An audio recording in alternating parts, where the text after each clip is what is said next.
Welcome to this week's video. Wow, I've just missed that one.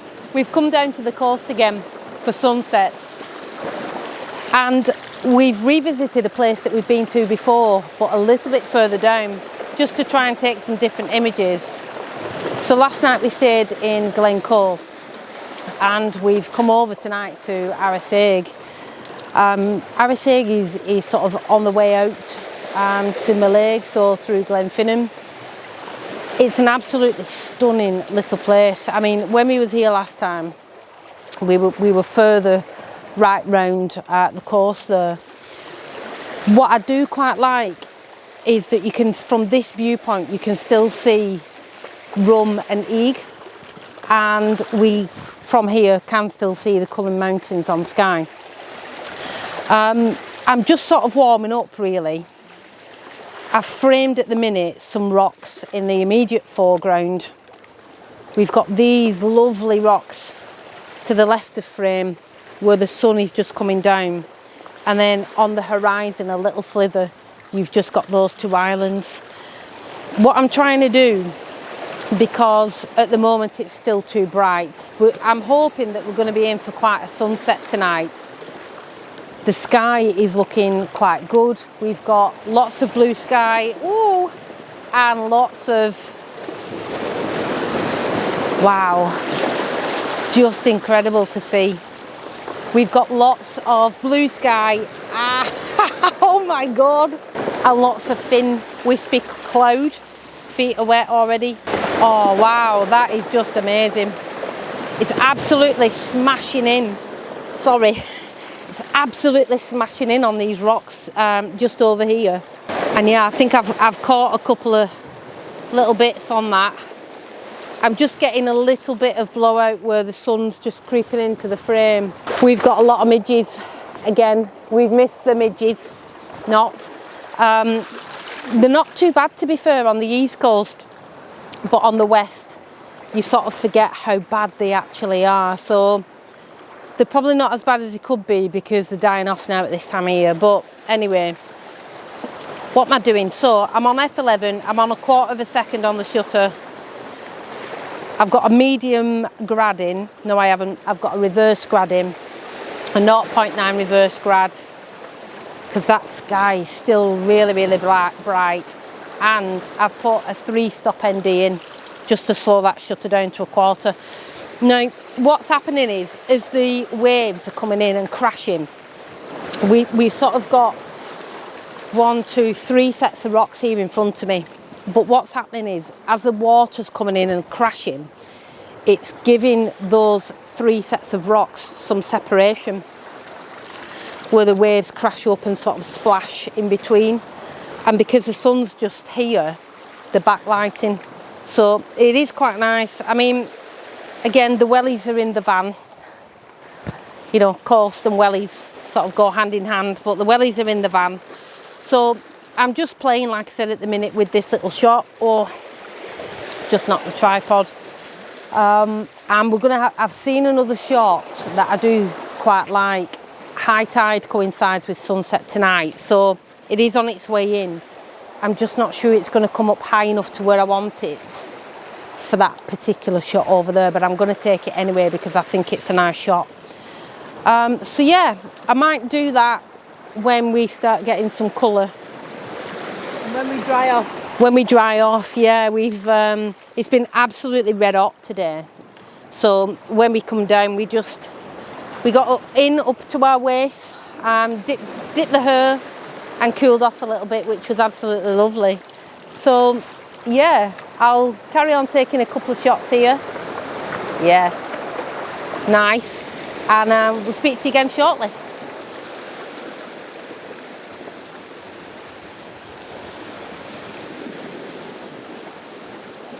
So I've just come over to this little spot that I'm eyeing up for later.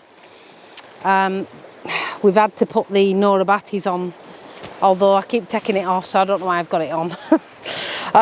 The midges already are out in force, but anyway, this little shot is quite nice, although I'm struggling to frame it up in landscape orientation. So I've done a vertical at the minute, and what we've got is some lovely little sort of coastal plants. I don't know what they're called.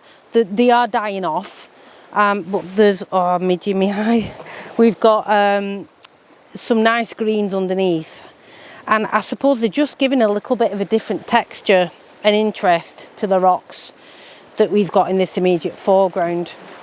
You know, the rocks here are quite dominant. They're almost sticking up and out, with then lines going through those rocks straight out to Eag and Rum, although very tiny on the horizon. I think later when the sun's dropped that it might make for quite a nice shot, because the sun's just going to continue to come down here, and hopefully, fingers crossed, we always say it, but hopefully we might get some nice golden light instead of harsh light on these rocks. For now, I'm just going to keep hunting and come back to this. What I was trying to do is, there's almost like a little bit of a channel here with another group of rocks, and as the wave crashes in, it's spitting up there and just pouring off this little bit of a ledge. But I don't know, I think it needs fine-tuning a bit yet, to be honest. I mean, there's so much still going on over there, that again, depending on where the sun is and what the sky's doing, we might go back over there. But I'm going to sort of creep round a little bit, explore, and try and settle on a composition for sunset. The tide, as I say, will be at its highest when the sun sets. Our camera bags are over there, so we just need to keep an eye on those. And yeah, what I'll do, I'll maybe put a couple of images up for you there from the first couple that we took as we set up. I'll maybe put this one up just to sort of, I suppose, let you see what I'm looking at. And if we come back to this then at sunset, the difference between now when the light's too harsh and sort of you're experimenting with composition, and when we've got that beautiful colour.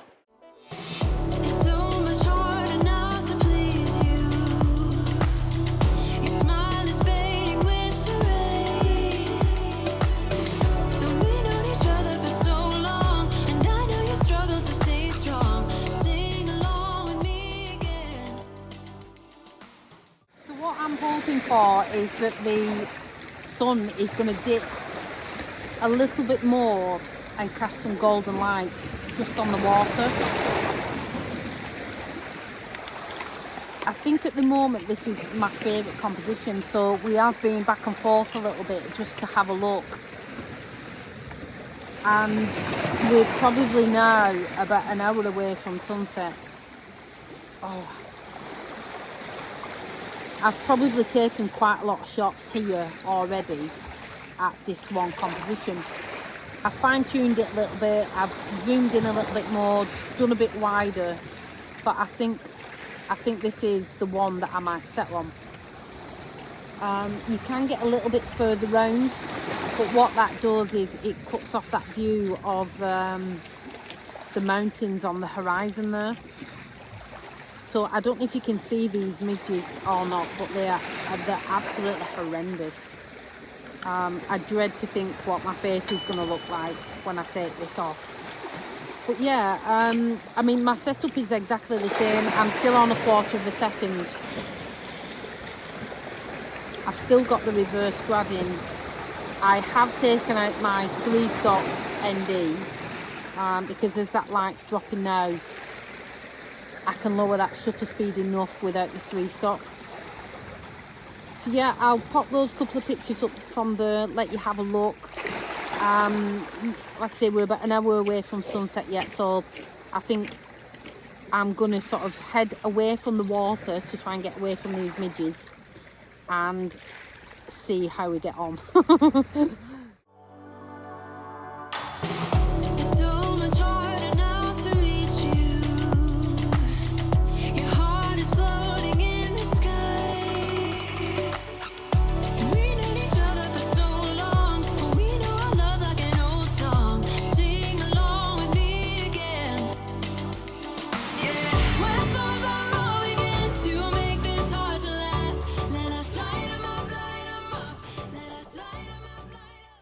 The midges are out in force. Literally, we've come away a little bit. Max has come back from the van.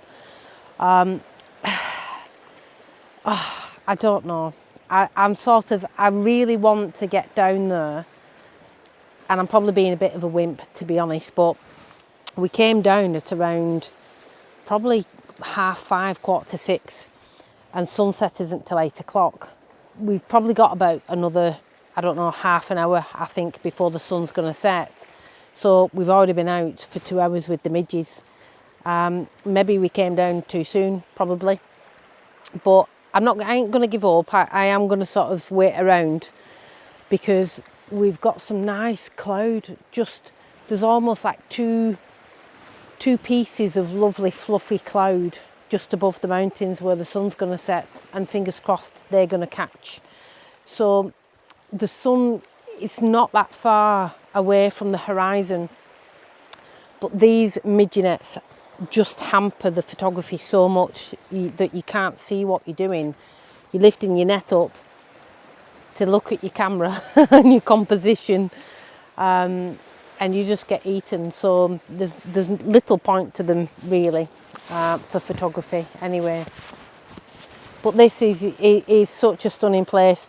I'm debating, actually, now that we've come quite a bit further back, I'm debating to try and maybe get a bit of a wider shot here. I think problem might be is that those mountains will look even more of just a glimmer on the horizon there. But sort of, I suppose, really, by coming back, what that's done is it's given me a whole new perspective on what I'm looking at, because I usually like to get right in tight to things, isolate things, and sort of try and create a clean and tidy composition. Where I think sometimes when you come out really wide, there's too much in the scene to sort of what are you looking at, and things become a whole lot smaller. So yeah, I don't know, we're battling against it. Woo! So the sun is actually going to dip behind a little bit of bank of cloud there, which I hadn't spotted, to be fair. We have got some nice reflection now of the sun on the water, so some really nice colour. I'm just running a quick exposure here that is quite nice, actually.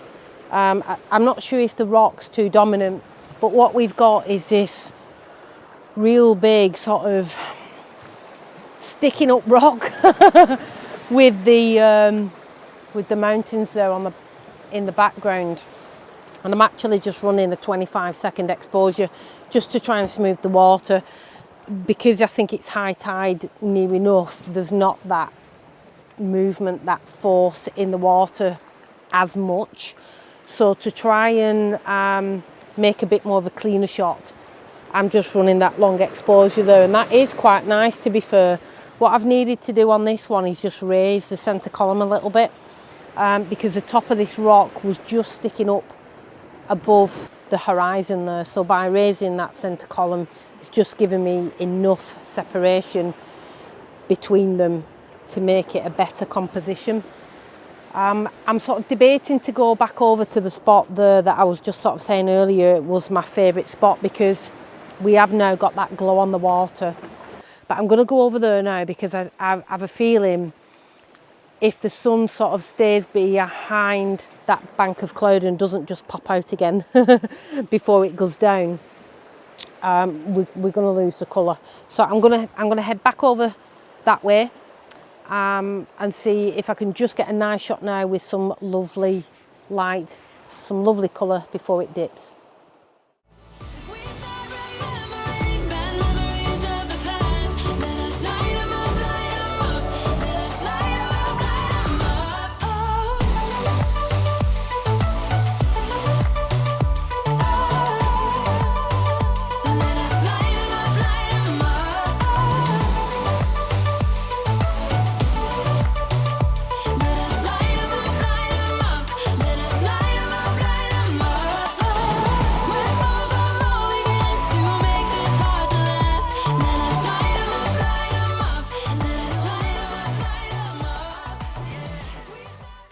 Oh, so we've packed away.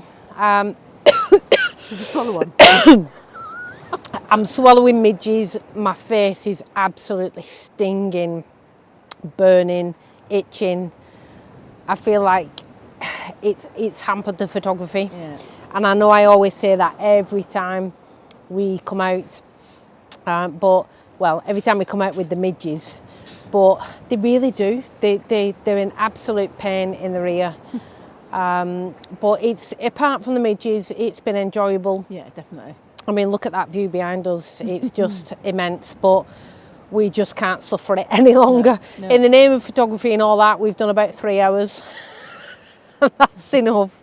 So we're going to head back to the van, probably have a brew, yeah, and sort of midge. We'll say adios for this week. So thanks very much for watching. Take care. Hope some of the images you enjoy. Give us a little comment and let us know why you like them. And equally, if you've got any tips to get rid of midges, that would also be good. So yeah, we'll leave you there. Thanks very much for watching. We'll see you next week. Adios.